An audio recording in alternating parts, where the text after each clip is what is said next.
नमस्कार दोस्तों, मैं देवेंद्र शर्मा आपका अपने यूट्यूब चैनल शिव एस्ट्रो पर स्वागत करता हूं। दोस्तों, आज मैं रुद्र अभिषेक से जुड़ी कुछ विशेष बातें लेकर के उपस्थित हुआ हूं, तो उसके बारे में जानकारी प्राप्त करते हैं।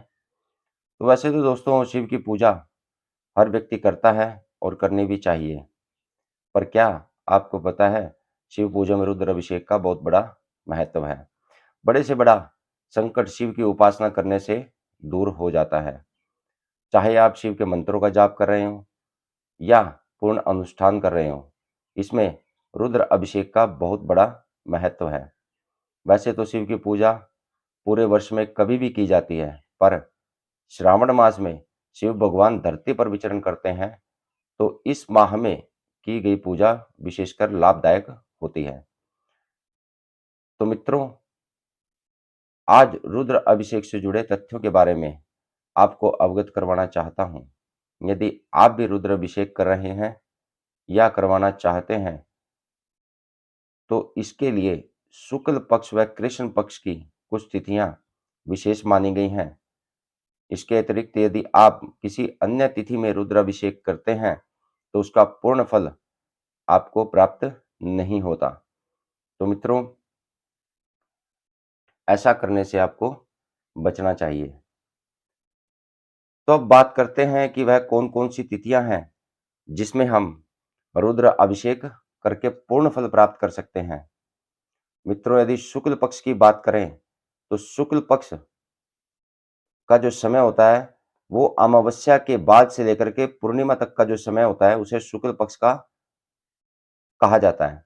तो शुक्ल पक्ष में कब करनी चाहिए और कब नहीं करनी चाहिए, इस पर चर्चा करते हैं। तो दोस्तों, शुक्ल पक्ष में जिन तिथियों में आप रुद्राभिषेक कर सकते हैं, द्वितीया और नवमी। द्वितीया और नवमी तिथि में भगवान शंकर मां गौरी के साथ विराजित रहते हैं, तो ऐसे में किया गया रुद्र अभिषेक पूर्ण फलदायक होता है।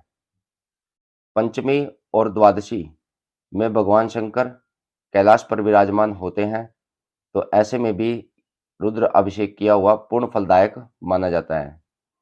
तो दोस्तों, छठी और त्रयोदशी तिथि को भगवान शंकर नंदी पर विराजमान होकर के लोक भ्रमण करते हैं, तो ऐसे में रुद्र अभिषेक किया गया अति शुभ माना जाता है। ठीक है दोस्तों, ये थी शुक्ल पक्ष में किन तिथियों में रुद्राभिषेक करना चाहिए। अब दोस्तों, बात करते हैं कि शुक्ल पक्ष में कौन सी तिथियां हैं जिनमें रुद्राभिषेक करना वर्जित माना गया है। दोस्तों, प्रथमा और अष्टमी तिथि में भगवान शंकर समाधि में लीन होते हैं और समाधि में बैठे हुए शंकर पर रुद्र अभिषेक करना वर्जित माना गया है। ऐसे ही तृतीया और दशमी तिथि में भगवान शंकर देवताओं की सभा में विराजमान होकर देवताओं की समस्याओं को सुनते हैं, तो उस तिथियों में भी रुद्राभिषेक करना वर्जित माना गया है।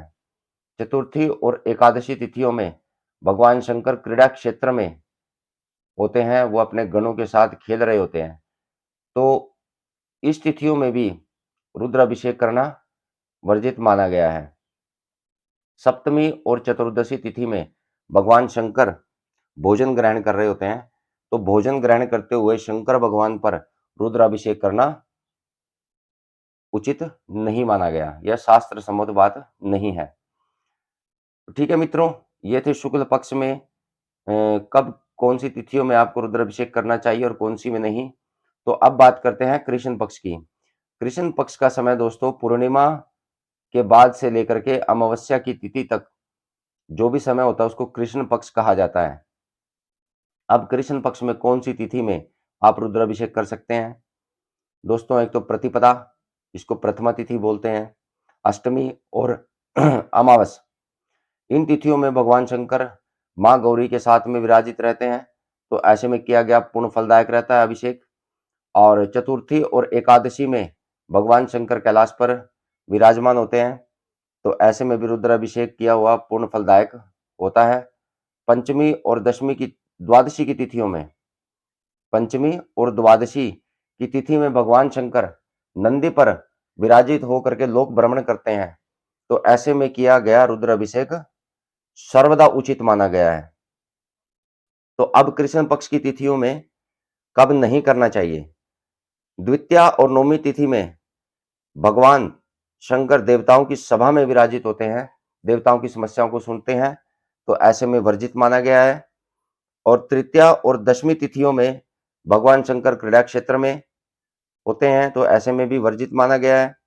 छठ और त्रयोदशी को भगवान शंकर भोजन ग्रहण करते हैं, तो इन तिथियों में भी रुद्राभिषेक करना वर्जित है।